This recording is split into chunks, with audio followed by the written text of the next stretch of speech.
রাসূলুল্লাহ সাল্লাল্লাহু আলাইহি ওয়াসাল্লাম বলছেন এবং নিয়মিত আমল করছেন, রমজানের পরে এই শাওয়াল মাসে নবী সাল্লাল্লাহু আলাইহি ওয়াসাল্লাম 6টি রোজা রাখছেন, যেটারে শাওয়ালের 6 রোজা বলে।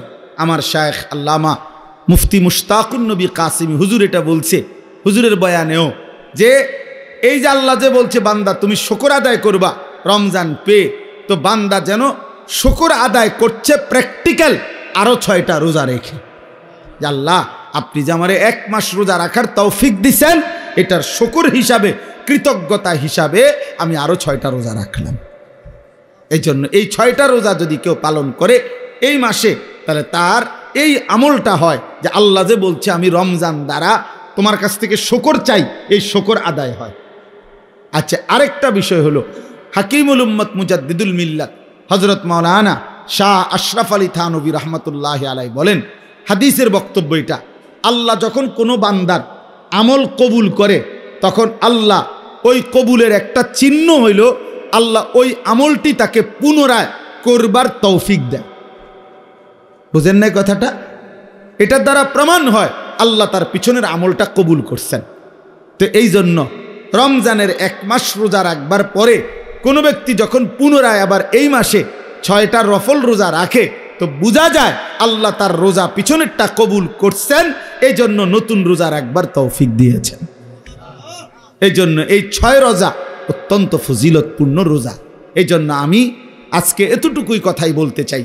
1 নম্বর মূল যে কথাটা বললাম, কেন আমরা গুনাহ করব, কেন আমরা আল্লাহর নাফরমানি করব? আল্লাহ তাআলা আমাদেরকে হায়াত দিয়ে এত বড় রমজান দেওয়ার পরে আমাদের তো উচিত আল্লাহর প্রতি কৃতজ্ঞ হওয়া, আল্লাহর প্রতি শুকরগুজার হওয়া। অতএব আমরা যে যে গুনার মধ্যে আছি আমরা তওবা করতে চেষ্টা করি। প্রিয় সন্তানেরা, যুবকেরা, কিশোররা, বিশেষ করে তোমরা ভাইয়া, তোমরা আল্লাহর নাফরমানি থেকে ফিরে আসো। আর আগামীর পৃথিবীতে এই ইসরায়েলের, এই ইহুদিদের এই জুলুম অত্যাচার, ফিলিস্তিনের মজলুম এই মুসলমানদের আহাজারি দেখে আমার ভাই নিজের কলিজার মধ্যে যদি কোনো ভয় না আসে, সবক না আসে, তো মনে রাখেন আমাদের জন্য মুসিবত অপেক্ষা করছে। এই অব্যাহত গুনাহ, এই লাগাতার অশ্লীলতা, এই লাগাতার বেহায়াপনা একদিন আমাদের উপরেও বড়সড় মুসিবত আসবে, আমাদের উপরেও বড়সড় মুসিবত আসবে। এই জন্য দয়া করে যারা অভিভাবক আছেন, নিজের স্ত্রী সন্তানের নামাজের দিকে, নিজের স্ত্রী সন্তানের আখলাকের দিকে আরেকটু নজরদারি করেন, এবং নিজেরাও যারা ছেলেরা মেয়েরা প্রত্যেকেই মুসলমান হিসাবে ঈমান আমলের উপরে উঠবার চেষ্টা করেন। আল্লাহ তাআলা আমাদেরকে তৌফিক দান করেন। আল্লাহ তাআলা আমাদেরকে প্রত্যেককেই আল্লাহ তার শুকরের ওয়ালা কৃতজ্ঞ বান্দা হওয়ার তৌফিক দান করেন। একটা আশ্চর্য কথা আছে, আমি কিতাবে পড়ছি, আমার শায়েখের একটা পছন্দের কিতাব ফিকহুল আদইয়া, এই কথাটাই শেষ করছি। ওই কিতাবের মধ্যে আছে আল্লাহ তাআলা তার বহু নিয়ামত, আল্লাহ বলছেন আল্লাহ যাকে চান তাকে দেন। কোরআন শরীফে এমন আছে, ফাসাউফা ইউগনিকুমুল্লাহু মিন ফাদলিহি ইনশাআ। আল্লাহ বলেন আল্লাহ যাকে চান তাকে তিনি ধনী বানিয়ে দেন। তো যাকে চান, ইয়াহাবু লিমান ইয়াশাউ ইনাসা, আল্লাহ যাকে চান তাকে কন্যা সন্তান দান করেন। ইয়াগফিরু লিমান ইয়াশা, আল্লাহ যাকে চান তাকে মাফ করে দেন। ইয়াবসুতুর রিজকা লিমান ইয়াশা, আল্লাহ যাকে চান তার রিজিক প্রশস্ত করে দেন। আল্লাহ পাক যাকে চান, এরকম বলে অনেক কথা আল্লাহ বলছেন যে ওয়াগফিরু লিমান ইয়াশা, আল্লাহ যাকে চান তাকে মাফ করে দেন, যাকে চান তাকে রিজিক দান করেন, যাকে চান তাকে ইজ্জত দান করেন। তার মানে সবাইকে দেন না, যাকে চান তিনি তাকে দেন। কিন্তু একটি আমল আছে এরকম, যেটা কোনো বান্দা করলে আল্লাহ যতজন করে প্রত্যেককেই তার বিনিময় দান করে। এনে যাকে চান নাই, সেটা হলো শুকর। এটা কোরআনের আয়াত।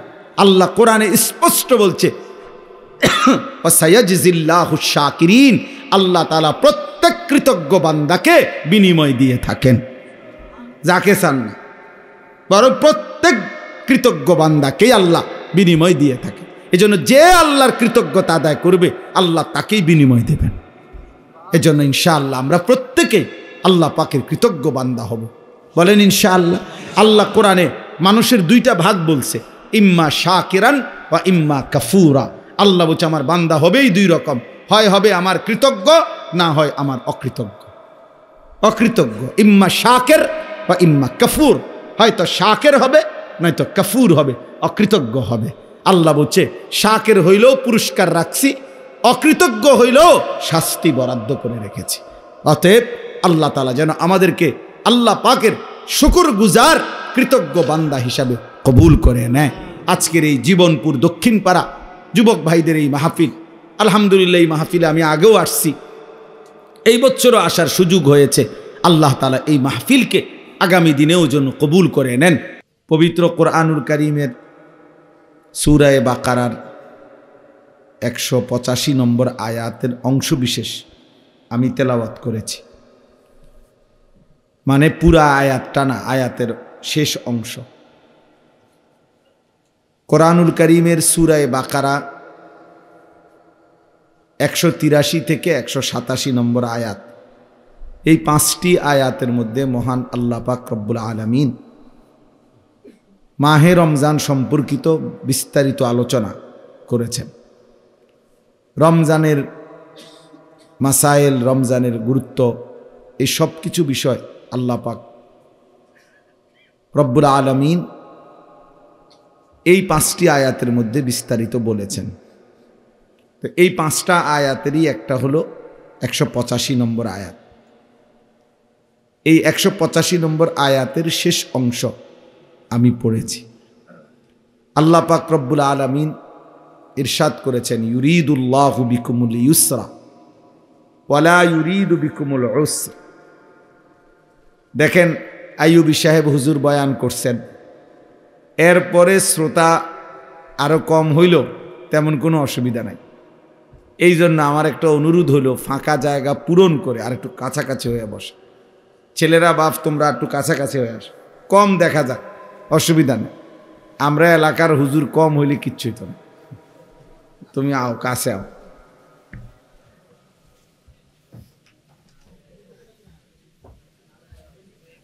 মাশাআল্লাহ, এই ফাঁকে দুই একজন চলে যাওয়ারও সুযোগ আছে, কারণ টের পাওয়া যাবে না যে কে আগাইলো কে ভাগ্যে গেল। এই জন্য এটাও একটা বিশেষ সুযোগ হইল। আল্লাহ তাআলা যারা চলে যাচ্ছে তাদেরকেও বাড়ির সহি সালামতে পৌঁছার তৌফিক দান করে, ওনাদের জন্য আমরা দোয়া করা উচিত। তো বলতেছিলাম, আল্লাহ পাক রব্বুল আলামিন বলতেছেন, ইউরিদুল্লাহু বিকুমুল ইউসরা ওয়ালা ইউরিদু বিকুমুল উসরা।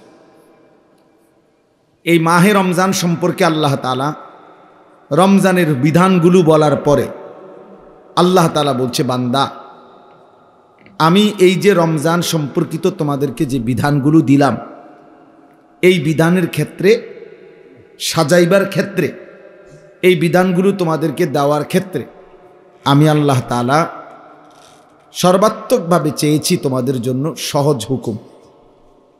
ওয়ালা ইউরিদু বিকুমুল উসরা, আল্লাহ নিজেই বলতেছেন যে আল্লাহ পাক তোমাদের জন্য একটা বিধানও কঠিন করতে চান নাই, সহজ করেছেন।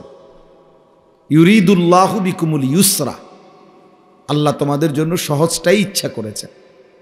দিনের বেলা রোজা, রাত্রেবেলা তারাবি, সন্ধ্যাবেলা ইফতার, শেষ রাত্রে সাহারি, শেষ দশকে এতেকাফ, শেষ দশকের বেজর রাত্রিগুলো, সবে কদরের তালাশ। আল্লাহ পাক বলেন, এই যে আমি সাজাইলাম, প্রথম দশক রহমত, মাঝখানের দশক মাগফিরাত, শেষ দশক নাজাত, এই সব কিছুর মধ্যে আমি তোমাদের জন্য সহজ যেন হয়, আরামদায়ক হয়, সাধ্যের মধ্যে যেন হয়, এটা আমি আল্লাহ তাআলা পূর্ণভাবে খেয়াল রাখছি। ওয়ালা ইউরিদু বিকুমুল উসর, কোনোভাবেই আমি আল্লাহ তাআলা কঠিন ইচ্ছে করি নাই যে একটা শক্ত বিধান দিলাম, না, এমন কিছু না। এটা একটা গুরুত্বপূর্ণ কথা। আল্লাহ পাক রব্বুল আলামিন একজন ইমানদারের উপরে, মুসলমানের উপরে, মানুষের উপরে আল্লাহর যে বিধানগুলো দিছেন, এর প্রত্যেকটা বিধান শতভাগ আমাদের জন্য সহজ এবং আমাদের শরীর, স্বাস্থ্য, পরিবেশ, পরিস্থিতি সর্ব অবস্থায় সামঞ্জস্যপূর্ণ। অসামঞ্জস্যপূর্ণ, অযৌক্তিক, অবাস্তব, অপ্রাসঙ্গিক এরকম একটি বিধান আল্লাহ তাআলা বান্দার উপরে দেন নাই। এই কথা ইয়াকিন রাখতে হবে। কোরআনুল কারীমের মধ্যে আছে, আল্লাহ তাআলা বলেন, মা জাআলা আলাইকুম ফিদ্দীন মিন হারাজ।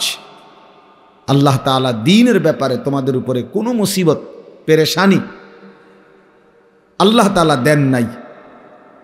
ওযু, নামাজ, রোজা, হজ, যাকাত, জিকির, তেলাওয়াত, দান, সাদাকা, যেটা যা করতে বলেছেন এবং যা ছাড়তে বলেছেন, চুরি, ডাকাতি, জেনা, ব্যভিচার, মদ, জুয়া, সুদ, ঘুষ, নাচ, গান, অসভ্যতা, বেহায়াপনা, অশ্লীলতা, এই সমস্ত নাফরমানি যা ছাড়তে বলেছেন এবং যা পালন করতে বলেছেন, এর কোনোটাই তোমাদের জন্য হারাজ, কষ্টকর, মুসিবত এমন নাই। তুমি বান্দা পারবা, এটা বুঝে শুনেই আল্লাহ তাআলা দান করছেন, হুকুম দিছেন। আল্লাহ তাআলা আমাদের জন্য সামনেরটাও জানেন, পিছনেরটাও জানেন। ইয়ালামু মা বাইনা আইদিহিম ওয়া মা খালফাহুম। আল্লাহ তাআলা বলেন, আমি সামনেও জানি, পিছনেও জানি। তাহলে আগামীর ইসরাফিলের ফু পর্যন্ত পৃথিবীতে শেষ সেকেন্ডটাও কি হবে সেটা আল্লাহ তাআলা জানেন। অতএব আল্লাহ তাআলা যেহেতু সব কিছুই পরিপূর্ণ জানেন, অতএব তিনি বান্দার উপরে তার সাধ্যের অতিরিক্ত কোনো কিছু চাপান নাই।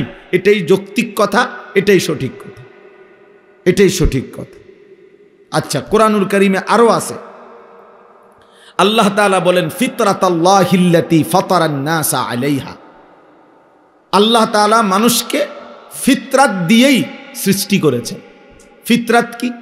ফিতরাত হইল আল্লাহ তাআলা সৃষ্টিগতভাবে প্রত্যেক মানুষের মধ্যেই আল্লাহকে মানার সমস্ত যোগ্যতা দিয়েই সৃষ্টি করেছে, সৃষ্টি করেছে। আমার কোমরটা ভাঙে না, বাঁকাই হয় না, আমার হাঁটু বাঁকা হয় না, অথচ আমারে বলল রুকু দিতে, অথচ আমারে বলল সেজদা দিতে, যে অথচ আমার কনুইও বাঁকা হয় না, হাঁটুও বাঁকা হয় না, কোমরও বাঁকা হয় না। যদি বিষয়টা এমন হইতো তাহলে জুলুম হইতো, যে আমারে বানাইলেন তাল গাছ, অথচ আমারে বললেন সেজদা দিতে, আমি সেজদা দেব কেমনে? আমার তো কনুইও ভাঙে না, কোমরও ভাঙে না, আমার তো হাঁটুও ভাঙে না। তাহলে এটা যদি বলতো যে এই, তখন এটা জুলুম হইতো, যে আল্লাহ আমি তো নিচের দিকে যাইতে পারি না, আমার শরীরের এই যোগ্যতাই নাই, তা আমারে কেন সেজদা দিতে বললেন? আল্লাহ পাক রব্বুল আলামিন এমন একটা বিধান, সবাই আমরা খেয়াল করলে ভালো, যে বাস্তব কথা এটা। নওজোয়ান ভাই, তোমরাও ভাবা উচিত, প্রত্যেকে ইনসাফের সাথে ভাবা উচিত, যে আল্লাহ তাআলা আমাদেরকে এমন একটা বিধান দেন নাই যেটা আমাদের শরীর স্বাস্থ্য, আমাদের পরিবেশ পরিস্থিতির সাথে অসামঞ্জস্যপূর্ণ, এমন কিছু নাই। যাকে আল্লাহ টাকা দেন নাই, তো তাকে তো যাকাত দিতে বলেন নাই। যাকে আল্লাহ সম্পদ দেন নাই, তাকে তো আল্লাহ হজ করতে বলেন নাই। তাইলে এমন কোন বিষয় আছে যেটা আমার শরীর স্বাস্থ্যের সাথে মানানসই না, আমার পরিবেশ পরিস্থিতির সাথে মানানসই না, অথচ আল্লাহ আমাকে করতে বলছেন? এরকম জুলুম আল্লাহ করেন না। ইন্নাল্লাহা লা ইয়াজলিমু মিসকালা যাররা, নিশ্চয়ই আল্লাহ তাআলা এক বিন্দু জুলুম করেন না। তাহলে আমরা এটা প্রথম, যদি আমরা এটা কলিজার মধ্যে থাকতো, আমাদের বিবেকে দিলের মধ্যে যদি এটা থাকে যে আল্লাহর হুকুম পালন করা আমার জন্য সম্ভব, আমারে এই যোগ্যতা দিয়েই আল্লাহ বানাইছে, তাহলে আমরা আমলগুলো করতে পারতাম। কিন্তু আমরা প্রথম থেকেই কিছু আমলের ব্যাপারে, কিছু বিষয়ে আমরা নিজের থেকেই সিদ্ধান্ত নিয়ে নেই যে এখন আর এটা সম্ভব না, এখন আর হালাল ব্যবসা, হালাল উপার্জন আর সম্ভব না, এখন আর ছেলে ফেলেরে পুরা ইমান আমলের উপরে নিয়ন্ত্রণে রাখা সম্ভব না। অনেক মা বাবা কলিজার ভিতরে এটা বুঝে নিছে যে আর হইতো না, আর হবে না, আর হবে না। 200 বার বলছি, 400 বার বলছি, 2 বছর বুঝাইছি, হুজুর আর হইতো না, হে সিদ্ধান্ত দিয়ে দিছে। অথচ এই সিদ্ধান্ত দেওয়ার অধিকার আপনাকে কে দিল?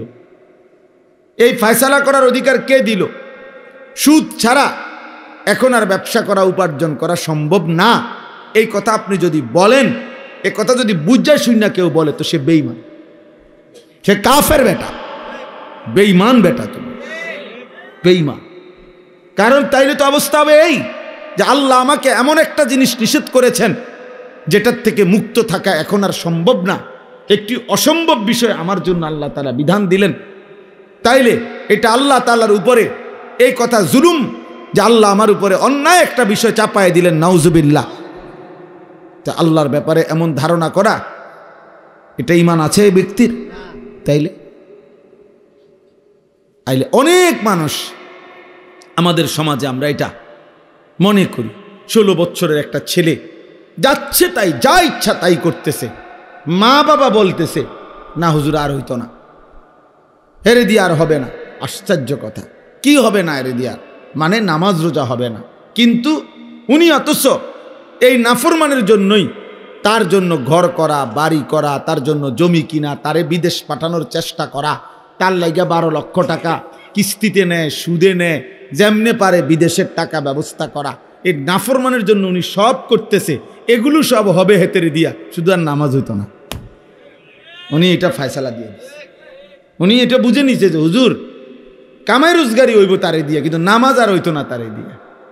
আমনের এই সমস্ত বাটপারি কথা এগুলা ফেরেশতা বোঝে না। হ্যাঁ, আপনার এই সমস্ত ধোকার কথা আপনি কি বুঝাইলেন? এটা এই জন্য আল্লাহ পাক রব্বুল আলামিন বলছেন, বান্দা বিশ্বাস করো, একটা হুকুম আমি কঠিন করি নাই, বরং আমি তোমাদের জন্য ইউরিদুল্লাহু বিকুমুল ইউসরা, সব ব্যাপারে আমি আল্লাহ তাআলা তোমাদের জন্য সহজটা চেয়েছি, আমার বান্দার যেন কষ্ট না হয়। কতভাবে আমি আমার বান্দাকে দিতে চেয়েছি, আমি আমার বান্দাকে মোটেই জাহান্নাম দিতে চাই নাই, এক বিন্দু আমার একটা বান্দা জাহান্নাম দিতে চাই না। ওসিআত রাহমাতি কুল্লা শাই, আমার রহমত সব কিছুর উপরে বেষ্টন করে আছে। আমরা কোরআনুল কারীমে পড়ছি, নাব্বি ইবাদি আন্নী আনাল গফুরুর রহিম ওয়া আন্না আযাবি হুয়াল আযাবুল আলীম। এই কথাটা মনোযোগ দিয়ে শুনেন, আল্লাহ তাআলার দয়াটা তাইলে বুঝবেন। আল্লাহ বলতেছে, নবী আপনি আমার বান্দাদেরকে শুনায়া দেন, আন্নী আনাল গফুরুর রহিম, আমি আল্লাহ, আমি গফুর, আমি প্রচণ্ড ক্ষমাশীল, রাহিম, আমি সর্বোচ্চ দয়াবান, পরিপূর্ণ দয়াবান, আমি দয়ালু। আর ওয়া আন্না আযাবি হুয়াল আযাবুল আলীম, আর এটাও বলে দেন আমার আযাব সেটাও কিন্তু অত্যন্ত ভয়ানক। কিন্তু তাফসীরের মধ্যে একটা আশ্চর্য সুন্দর কথা আছে।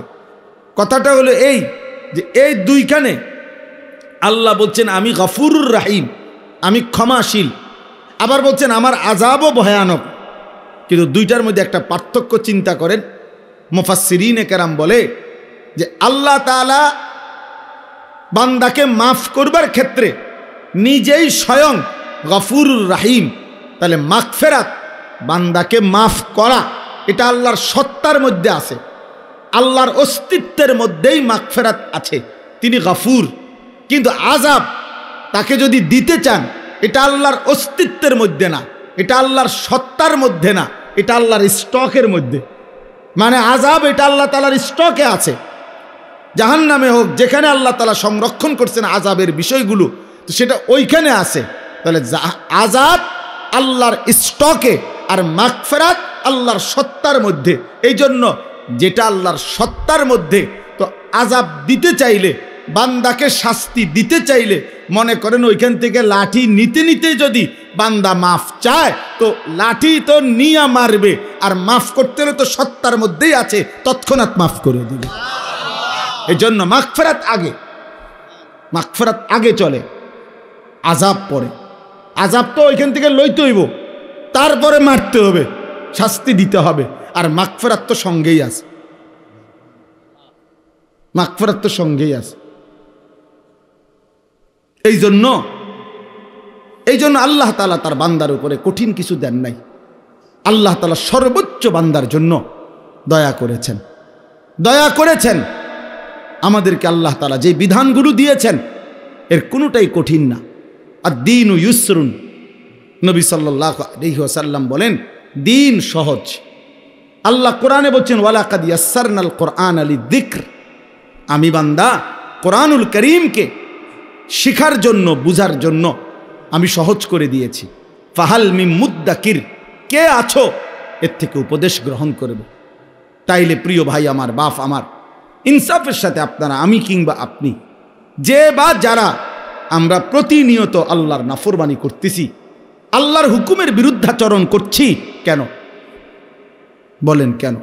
যারা এক ওয়াক্ত নামাজ পড়ে না, কেন পড়ে না? কেন পড়ে না বলেন? যারা হালাল খাচ্ছে না, কেন খাচ্ছেন? তার জন্য এটা অসম্ভব নাকি? তার জন্য এটা অসম্ভব মনে হয়েছে? না, অসম্ভব। বরং এই মূল বিষয় হলো এটা, আখিরাতকে ভুলে গেছে, আল্লাহকে ভুলে গেছে, সে পরকালকে কিছুই মনে করে না। ইয়ালামুনা যাহিরাম মিনাল হায়াতিদ দুনিয়া ওয়া হুম আনিল আখিরাতি হুম গাফিলুন। আল্লাহ তাআলা বলে, বান্দা, দুনিয়ার জীবন তো খুব ভালো বুঝলা, কিন্তু আখিরাতের ব্যাপারে একদম গাফেল হয়ে রইলা। আখিরাতের কথা বললে আর কিছু বোঝে না, আর কিছুই বোঝে না। চাচারে জিজ্ঞাসা করবেন, কোরআন শরীফ পড়তে পারেননি, সহি শুদ্ধ না, পারে না। কিন্তু চাচা মেল মিটিং বোঝেননি, কত মেল তো আমিই করি, 10 গ্রামে আমার তে বালা বুঝেন না, আসেনি কেউ। আমি খবর লো না, একটা খবর লো। দুনিয়ার সমস্ত বিষয়ে উনি বুঝে, কিন্তু আল্লাহর কোরআনের এক লাইন উনি তেলাওয়াত করতে জানে না। কারণ কি? অহুম আনিল আখিরাতে হুম গাফিলুন, আখিরাতের ব্যাপারে গাফেল।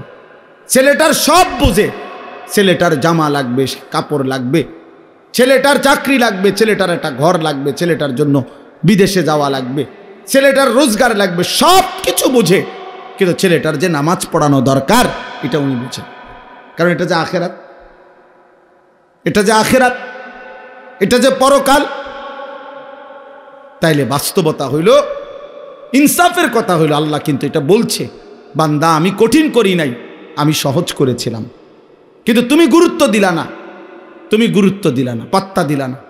আজকে ইচ্ছে করে খামখেয়ালি করে আমরা নামাজ পড়ি না। এই তোমরা যারা ছেলেরা নামাজ পড়ো না, একেবারে কোনো কারণ নাই বাপ। তোমার শরীর সুস্থ, তোমার শরীর সামর্থ্যবান, তুমি নওজোয়ান, তুমি যুবক, তুমি কিশোর, তোমার শরীরে কোনো রোগ ব্যাধি ব্যারাম কিচ্ছু নাই, কিন্তু এক ইবলিস শয়তানের কাছে তুমি হেরে গেছো, এক নফসের ধোকার কাছে তুমি হেরে গেছো, একটা মোবাইলের কাছে হেরে গিয়ে, অসৎ বন্ধুর কাছে হেরে গিয়ে এক ওয়াক্ত নামাজ পড়ে না।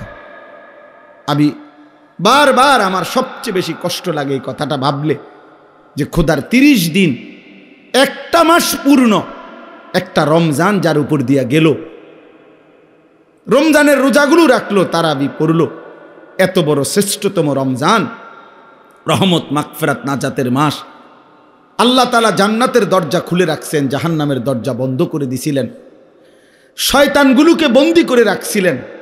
এত কিছু দিয়ে একটা মাস পূর্ণ যেই বান্দাকে আল্লাহ তাআলা আদর করলেন, রহমত মাগফিরাত দিলেন, যেদিন আল্লাহ তাআলা রমজান শেষ করলেন, ঈদের চাঁদ উঠাইলেন, ঠিক ওই দিনে মাত্র একটা মাস পরে আল্লাহর এত দয়া মায়া, এত রহমত মাগফিরাতের পরে মাত্র আজকে আল্লাহ ঈদের চাঁদ উঠাইলেন। এই ঈদের দিন একদিনও যায় নাই এই নাফরমান, এই অসভ্য আবার আগের মতো আল্লাহর নাফরমানি করে দিল। তার চাইতে বড় নির্লজ্জ, অসভ্য, বেহায়া আর কে হইতে পারে? এর চাইতে বড় গাদ্দার আর কে হতে পারে? চিন্তা করে দেখে। আপনাদের যাদের মেয়েরা ঈদের দিনে বেপর্দা চলল, আপনাদের যাদের ছেলেরা ঈদের দিন এক ওয়াক্ত নামাজও পড়ল না, ঈদের দিন 24টা ঘন্টা এই নাচ গান, সিনেমা, নাটক, উলঙ্গ ছবি, অশ্লীল দৃশ্য, কিংবা রাস্তার মেয়ের পিছনে পিছনে হাঁটলো, এই অসভ্য জঙ্গলি, এই হাইওয়ান জানোয়ার, এই মুসলমানের ঘরে সে কেমনে বড় হইল? এত বড় রমজানকে সে কি কদর করল বলেন?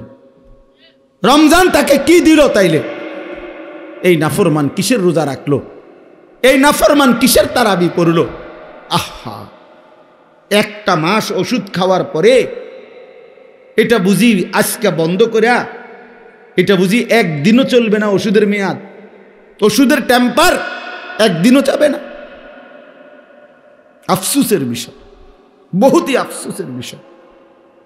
হায় হায় হায়, কি পরিমাণ গাদ্দার, কি পরিমাণ অহংকারী, সীমা লঙ্ঘনকারী, নাফরমান।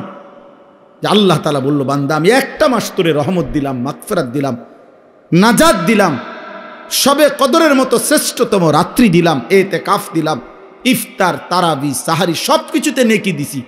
রোজায় নেকি, তারাবিতে নেকি, ইফতারে নেকি, সাহারিতে নেকি, ইতিকাফে নেকি, সবে কদরের এক রাতে 1000 মাসের চাইতে বেশি, রাতের চাইতে বেশি নেকি দিলাম। এত কিছু দেওয়ার পরে ঈদের চাঁদ উঠাইতে দেরি না, তুই আমি আল্লাহকে বৃদ্ধাঙ্গুলি দেখাইয়া আবার আমার নাফরমানি করে ফেললাম। হায় হায় গাদ্দার, হায় হায় হায়, আফসুসের বিষয়, আফসুসের বিষয়। ওই মা বাপগুলো আফসুস করা উচিত, যাদের চোখের সামনে তাদের সন্তান খোদার একটা মাস রমজান শেষ হওয়ার পরই আল্লাহর নাফরমানি করল, আল্লাহর নাফরমানি করল। যাদের মেয়েগুলো বেপর্দা হাঁটলো, যাদের স্ত্রী বেপর্দা হাঁটলো, যাদের ছেলেগুলো শুধুমাত্র অসভ্যতার নোংরামি করে ঈদ পালন করল। অথচ এটা কোনো যুক্তিতে ভাইয়া, একটা ছেলে হলেও বুঝছ, কোনো যুক্তিতে বাবা অসভ্যতা ঈদ হইতে পারে না। নাচ গান এটা ঈদ হবে কেন? এটা তো গুনাহ। নারীর পিছনে হাঁটা বন্ধু, এটা তো ঈদ না, এটা তো নাফরমানি বেটা। কোন মেয়ে বেপর্দা হওয়া, ওই অসভ্য বেহায়া নারী, এটা তো ঈদ হইতে পারে না, এটা তো বেহায়া নারী বেটা, অসভ্য নারী, এটা দুশ্চরিত্র নারী, এটা এটা তো এই সমাজের দুর্গন্ধ, এটা তো এই সমাজের লানত, এটা তো অভিশপ্ত। এটা ঈদ হবে কেন? ঈদ তো ইবাদত। কোরআনুল কারীম আল্লাহ তাআলা এখানে বলছেন এটা ওয়ালিতুকমিলুল ইদ্দাতা, এর পরের কথা এটা। আল্লাহ বলছে, বান্দা আমি সহজ করেছি বিধান, কঠিন করি নাই। কাজে আমার রমজান পূর্ণ করো, প্রতিটা বিধান পূর্ণ করো, গুণে গুণে পূর্ণ করো, রোজা পুরা করো, তারাবি পুরা করো, ইফতার পুরা করো, সাহারি পুরা করো, শেষ দশকে ইতিকাফ করো, সবে কদরের বেজর রাত্রিগুলোতে শেষ দশকে তালাশ করো। আর সবগুলো পূর্ণ ইবাদত করে যেদিন ঈদের চাঁদ উঠবে সেদিন তোমার করণীয় ওয়ালিতুকাব্বিরুল্লাহ আলা মা হাদাকুম, আমি যে তোমাকে রমজান দিলাম, আমি যে একটা মাস হায়াত দিলাম, আমি যে তোমারে এতগুলো নিয়ামত, এতগুলো ইবাদত, এতগুলো নেকির সন্ধান তোমাকে যে আমি দিলাম, এই খুশিতে, এই আনন্দে, এই কৃতজ্ঞতায় তুমি আমি আল্লাহর তাকবীর, আল্লাহু আকবারের ধ্বনি উচ্চ করো। এই ছিল ঈদের করণীয়। ওয়ালিতুকাব্বিরুল্লাহ, আল্লাহর তাকবীর বলো, আল্লাহর তাকবীর, আল্লাহু আকবার, আল্লাহু আকবার, লা ইলাহা ইল্লাল্লাহু আল্লাহু আকবার, আল্লাহু আকবার ওয়ালিল্লাহিল হামদ। তাহলে আল্লাহ পাক কোরআনে স্পষ্ট বললেন ওয়ালিতুকাব্বিরুল্লাহ, ঈদের দিনের করণীয় তুমি আল্লাহর তাকবীর পড়ো। আর তুমি নাফরমান, নাচলা, গাইলা, ফুর্তি করলা, ডেকসেট বাজাইলা, আর গান বাদ্য, মোবাইলের নাচ গান, নারীর পিছনে ঘুরলা, যারা মেয়েদেরকে বেপর্দা ছেড়ে দিলেন, স্ত্রীকে বেপর্দা ছেড়ে দিলেন, ঘরে ঘরে টেলিভিশনের আওয়াজ উচ্চ করে দিলেন, এই নাফরমানরা, আপনারা তো আল্লাহকে বৃদ্ধাঙ্গুলি দেখাইলেন, আল্লাহর বরত্বকে ছোট করে দিলেন, শয়তানকে বড় করে দিলেন। আল্লাহ তো বলছে তুকাব্বিরুল্লাহ, আল্লাহর বরত্ব ঘোষণা করো, আল্লাহ বড়, আল্লাহ বড় বলো। আর তুমি নাফরমান বললা, না শয়তান বড়, শয়তান বড়, শয়তান। তুমি তো শয়তানকে উচ্চ করলা। না, ঈদ তো তোমার বাপের না, ঈদ তো জাতিসংঘের দেওয়া না, ঈদ তো সরকারের না, ঈদ তো সংবিধানের দেওয়া না, ঈদ তো মহান আল্লাহ পাকের দেওয়া। রাসূলুল্লাহ সাল্লাল্লাহু আলাইহি সাল্লামের ঘোষণা করা, আল্লাহ দিয়েছেন ঈদ, নবীজি ঘোষণা করেছেন। তাহলে যেটা আল্লাহ ঘোষণা করলেন, নবীজি ঘোষণা করলেন, সেখানে আমি আল্লাহর নাফরমানির মাধ্যমে সেটা ঈদ হয় কেন? এজন্য অসভ্যতা ঈদ হইতে পারে না। বেহায়া নারীর এই হাঁটা, এটা ঈদ নয়, এটা অসভ্যতা, অসভ্যতা। তোমরা যারা যুবক এক ওয়াক্ত নামাজ পড়ো নাই, তুমি অসভ্য। তুমি মুসলমানের ঈদ পালন করো নাই, তুমি শয়তানের কোনো এজেন্ডা বাস্তবায়ন করেছ। তোমার সাথে ইমানদারের ঈদের কোনো সম্পর্ক নেই, ইমানদারের ঈদের কোনো সম্পর্ক। তুমি বেহায়া, ঠিক আছে, চলো বেঈমানের সাথেই চলো, আর বেঈমান তোমার ভাইকে প্রতিদিন বোমা মেরে হত্যা করছে, শহীদ করছে। আজকের পত্রিকাতেও খবর আসছে, গাজ্জার, ফিলিস্তিনের গাজ্জার মুসলমানকে ইসরায়েলের ওই ইহুদি কুত্তারা এইভাবে বোমা হামলা করছে। এই বোমা হামলা যেখানে হইছে, ওইখানকার মানুষগুলো যখন বোমার আঘাতে শহীদ হয়েছে, শাহাদাত বরণ করছে, এদের লাশ এত শক্তিশালী বোমা, বোমার ধোঁয়া যখন উপরের দিকে উঠছে, লাশ সহ উপরের দিকে ওইটা ছিন্ন ভিন্ন হয়ে গেছে। আজকে পত্রিকায় দেখাইছে, ছবি উঠেছে, ইমানদারের লাশ ছিন্ন ভিন্ন হয়ে আকাশে উঠছে। হায় হায়, এটা তো গল্প না, এটা তো রূপকথা না, এটা তো কিচ্ছা কাহিনী না বন্ধু, এটা প্রাচীন কোনো ইতিহাস না।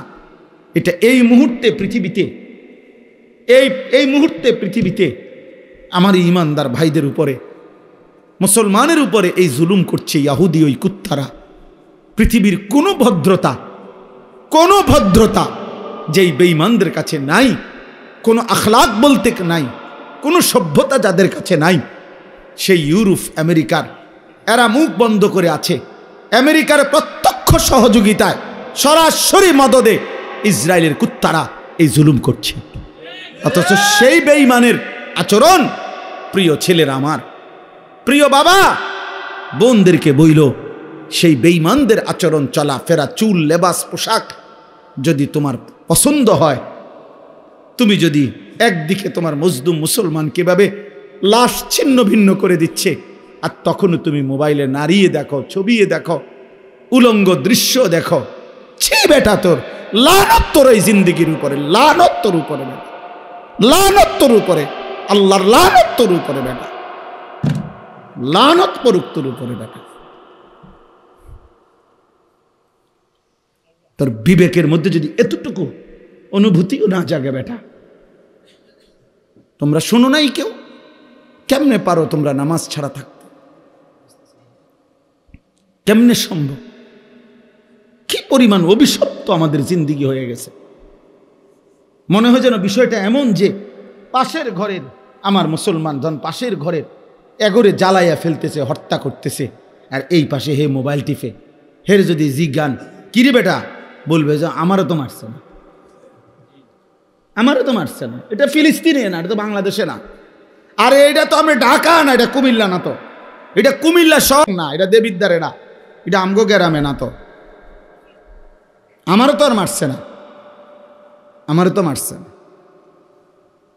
হায় হায় হায়, বাবা মা আপনাদের বিবেক হবে কখন?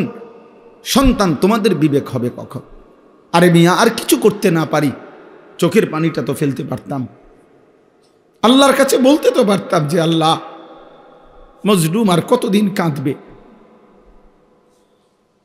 ইমানদারের রক্ত আর কতটা ঝরবে, আমার মায়ের লাশ আর কতটা ছিন্ন হবে, আমার বোনের লাশ আর কতটা ছিন্ন ভিন্ন হয়ে যাবে। বহুতই আশ্চর্য। ঈদ পালন করে আমার দেশের, তাকায় তাকায় আমরা দেখি। আমি তো ঢাকার থেকে আসছিলাম ঈদের দিন, ঢাকা মোহাম্মদপুর আমি ঈদের নামাজ পড়াইছি। আসার পথে দেখছি, হায়, ঈদ পালন করছে নতুন করে,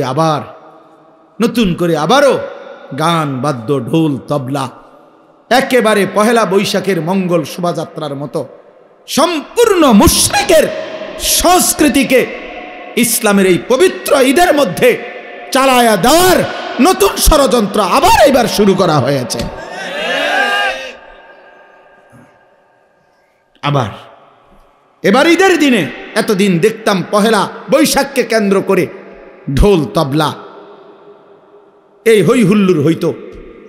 এখন ঈদের পবিত্র দিনে, আরে ঈদ মানে তো উৎসব না বেটা, ঈদ মানে পৃথিবীর কোনো ডিকশনারিতে ঈদ মানে উৎসব নাই বেটা। ঈদ তোমার বাপের না, ঈদ বাংলা ভাষার কারো না, ঈদ এটা আরবি শব্দ, এটা রাসূলুল্লাহ সাল্লাল্লাহু আলাইহি ওয়াসাল্লামের জবানের উচ্চারিত শব্দ। অতএব সেটা জিজ্ঞেস করতে হবে ওইখান থেকে। ঈদ মানে উৎসব নয়, ঈদ মানে ইলাইহি আওয়াইদুল ইহসান। খুতবার বই তো আছে, কিতাবেও আছে, ঈদ মানে হলো যেটা ফিরে আসে, অর্থাৎ মহান আল্লাহ পাকের ইহসান ফিরে আসছে। গত 1 মাস আমার উপরে দিনের বেলা খাদ্য পানীয়, হালাল স্ত্রীর সাথে সম্পর্ক, এটা নিষেধ ছিল। এই অনুমতি আবার ফিরে আসছে আজকের ঈদের দিনে। আল্লাহ তাআলা আমার উপরে আল্লাহর অনুগ্রহ, দিনের বেলায়ও খাওয়ার অনুমতি ফিরায় দিছেন, পানি পান করার অনুমতি ফিরায়া দিছেন, স্ত্রীর সাথে মেলামেশার অনুমতি ফিরায়া দিছেন। আল্লাহ তাআলা তার ইহসান দয়া আমার উপরে আবার ফিরায়া দিছেন। আল্লাহ আমারে 1টা মাস হায়াত দিয়া ঈদের দিন পর্যন্ত পৌঁছাইয়া দিছেন। তো আমার কাছে যে আল্লাহর নিয়ামত ফিরে আসলো, আল্লাহর অনুগ্রহ ফিরে আসলো, এজন্য আল্লাহর ওয়ালা আল্লাকুম, এই শেষ অংশ এটাই, ওয়ালা আল্লাকুম তাশকুরুন। আল্লাহ বলেন আমি চেয়েছি রমজান দিয়ে, আমি আল্লাহ তাআলা চেয়েছি তোমার কাছে তুমি আমার শুকর আদায় করবা, শুকর আদায় করবা, শুকর আদায় করবা। বান্দা আমি এই উদ্দেশ্যে দিছিলাম রমজান। ঈদ শেষ, রমজান শেষ করে তুমি নাচবা গাইবা, রমজান রোজা পাবা, রোজা পালন কইরা হেবড়ার মাইয়ারে ছাড়িয়া দিছে রাস্তাত, যে যা মানুষের জানা আজকে ঈদ। স্ত্রীকে বেপর্দা ছেড়ে দিছে, ছেলেটাকে ছেড়ে দিছে, আব্বা রোজা শেষ, আর চিন্তা করিও না, এবার নাচো গাও ফুর্তি করো। অথচ আল্লাহ বলছেন ওয়ালা আল্লাকুম তাশকুরুন, আমি চেয়েছি তুমি আমার শুকর আদায় করবা, আমার শুকর আদায় করবা বান্দা, শুকর আদায় করবা, শুকর আদায় করবা যে আল্লাহ আপনি আমারে 1টা মাস হায়াত দিছেন। আপনি যদি আমারে জীবন না দিতেন, হায়াত না দিতেন, আমি কেমনে পাইতাম রমজান, কেমনে পাইতাম? আচ্ছা বলেন এনাম ভাই, বলেন আমাদের অ্যাডভোকেট এনাম সব সহ আমরা সহজ কথা শুনেন। যেদিন রমজানের চাঁদ ওঠে সেদিন আমরা মদিনা শরীফ একসাথে, আমার শায়েখ আল্লামা মুফতি মুশতাকুন নবী কাসিমি হুজুর সহ, এনাম ভাই সহ, আমরা আরও সাথী রাসূলুল্লাহ সাল্লাল্লাহু আলাইহি ওয়াসাল্লামের রওজা শরীফের পিছন বরাবর ছাতার এখানে আমরা বসে আছি, ছাতার নিচে। এই সময়ে মাগরিবের ওয়াক্ত হয়েছে। এই যেদিন রমজান শুরু হয়, তো সন্ধ্যার সময় মাগরিবের ওয়াক্তে ইমাম সাহেব একটু পরে নামাজে দাঁড়াইছে। দাঁড়ানোর পরে প্রথম রাকাতেই মাগরিবের উনি সূরা তেলাওয়াত করছে, ইয়া আইয়ুহাল্লাযীনা আমানু কুতিবা আলাইকুমুস সিয়াম কামা কুতিবা আলাল্লাযীনা মিন ক্বাবলিকুম লাআল্লাকুম তাত্তাকুন। এই 5 আয়াত যেখানে রমজানের আলোচনা একটানা পড়ে ফেলছে। তো আমি সালাম ফিরাইছি, আর এই সাথের কে জানি আমার সাথে ছিল, আমি বললাম যে চাঁদ উঠছে। কেমনে বুঝছেন হুজুর? আমি এই যে তেলাওয়াত দেখেই বুঝছি চাঁদ উঠছে, কারণ চাঁদ উঠছে দেখে উনি রোজার আয়াত পড়ছে। আচ্ছা, কথা উদ্দেশ্য যে কথাটা বলা, মক্কা মদিনায় প্রত্যেক ওয়াক্তেই জানাজা হয়। তো এই মাগরিবের নামাজের পরে যেদিন চাঁদ উঠল মদিনায়, সেই দিন তো মাগরিবের পরে জানাজার এলান হয়েছে, মানে মুয়াজ্জিন বলছে জানাজার কথা। তো এইটা যখন বলছে আমার শায়েখ আল্লামা মুফতি মুশতাকুন নবী কাসিমি, এ হুজুর, তখন আমি পাশে বসা, হাত ধরে আমার একবারে কাঁদো কাঁদো সুরে হুজুর বলতেছে, মাওলানা ভেবে দেখেন, এই এখন যে মানুষগুলোর জানাজা হবে, এই মানুষগুলো গত 2 মাস যাবত আল্লাহর কাছে রমজানের আশা করে দোয়া করছিল, এরা সবাই দোয়াও করছিল, আজ তো চাঁদ উঠল, কিন্তু এরা তো কবরে চলে যাচ্ছে, এরা তো রমজান পেল না, এরা তো রমজান পায় নাই, চাঁদ তো উঠছে, চাঁদ তো উঠছে। আচ্ছা, এবার এদিক দিয়ে আসেন, আমরা তো সুধন্যপুরে আমার শায়েখ আল্লামা মুফতি মুশতাকুন নবী কাসিমি হুজুরের সাথেই এতেকাফ করি, এরাম ভাইও ছিলেন, আমরা সবসময় এখানেই এতেকাফ করি। এই বছরও প্রায় 1100-র মতো সাথী আলহামদুলিল্লাহ এতেকাফ করছে এক মসজিদে, প্রায় 1100 হবে আলহামদুলিল্লাহ, আলহামদুলিল্লাহ, এক মসজিদে এতেকাফ করছে। একজন পায় না বলে মসজিদওয়ালারা, আর আমরা জায়গা দিতে পারি না, কত মানুষ যে ফেরত দিছি জায়গার অভাবে।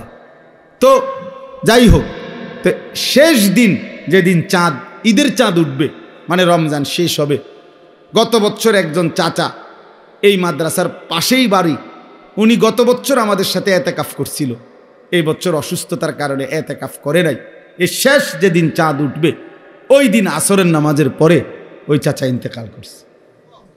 তাহলে এই চাচাটাও রমজানের শেষ হয়তো 1 ঘন্টা 2 ঘন্টা উনি তো পায় না। তাহলে ওই সময় চাঁদ উঠছে, সেদিনও অনেকে পায় নাই, শেষ মিনিটেও অনেকে ইন্তেকাল করছে। এবার আমরা সবাই বলেন, এই এখানে যারা আমরা বসে আছি ভাইয়া বাবা, ইনসাফের সাথে ভেবে দেখেন, এই পুরা রমজান মাসে প্রতিদিন আল্লাহর বান্দা ইমানদার মুসলমান মৃত্যুবরণ করেছে কিনা? তাহলে সেই মানুষগুলোর মাঝখান দিয়া আমারে আপনারে আল্লাহ তাআলা পুরা মাস হায়াত দিলেন, রহমতও পাওয়াইলেন, মাগফিরাতও দেখাইলেন, নাজাতের অংশও আমারে হায়াত দিলেন, এতেকাফও করতে দিলেন, শবে কদরের বেজর রাত্রিগুলো আমারে নসিব করাইলেন। এত কিছু দিয়ে আমার কাছ থেকে আল্লাহ তাআলা কোনো কৃতজ্ঞতা পাবে না? তো আল্লাহ তো এটাই বলছে, লাআল্লাকুম তাশকুরুন, বান্দা আমি চেয়েছি তুমি আমার কৃতজ্ঞতা আদায় করো। তোমার ভিতরে এই বিবেক আসবে যে হায় মাওলা, আপনি আমারে হায়াত দিয়েছেন বলেই তো আমি রমজান পেয়েছি, আপনি আমারে বাঁচায় রাখছেন বলেই তো আমি রহমত মাগফিরাত নাজাত পেলাম, আপনি আমারে হায়াত দিছেন বলেই তো আমি এতেকাফ করার সুযোগ পাইলাম। আমাদের এই যে নূর আলম ভাই গেছে গা, নুরুল আলম ভাই এখানে ছিল এতক্ষণ। নূর আলম ভাইয়ের ছোট ভাই কাউসার, কাউসারের শ্বশুর কোম্পানিগঞ্জ মোরগ বাজার মসজিদে এতেকাফে বসছে, 4র্থ দিন এতেকাফের। উনি শরীরের মধ্যে অসুস্থতা ব্যথা অনুভব করতেছে, হাসপাতালে নিছে, ইন্তেকাল করছে। কি নাকি কোন দিন? 4র্থ দিন না সেলিম ভাই? 4র্থ দিন হবে, 3য় বা 4র্থ দিন এতেকাফে ঢুকছে বেটা। এতেকাফ অবস্থায় হসপিটালে নিছে, তা আর মসজিদে ফিরে আসে নাই, কবরে ফিরে গেছে, কবরেই চলে গেছে। তাইলে আমার বন্ধু, আল্লাহ পাক রব্বুল আলামিন আমাদেরকে হায়াত দিছেন, আল্লাহ পুরাটা মাস বাঁচার তৌফিক দিছেন আমাদেরকে। বিনিময়ে যে আল্লাহ এত বড় দয়া করলেন, ওই আল্লাহকে ঈদের দিন মানে রমজান শেষ হইবার পর প্রথম দিনে এভাবে বৃদ্ধাঙ্গুলি দেখানো, আমার এটাই কথা শেষ আজকে। এটা কেমন ইনসাফ? আমার মাথায় ধরে না, আমি বুঝি না বাপ, আমি বুঝি না। এই জন্য বাপ, তোমরা যারা এই কয়জন ছেলে পেলে আসো, তুমগরে কমপক্ষে বলি ভাইয়া, এত বড় নাফরমান কেমনে হইলা? ঈদের দিনে যাদের কপালে একটা সেজদা জুটলো না, ঈদের দিনেও যাদের কপালে আল্লাহর একটা গোলামি জুটলো না, আহা!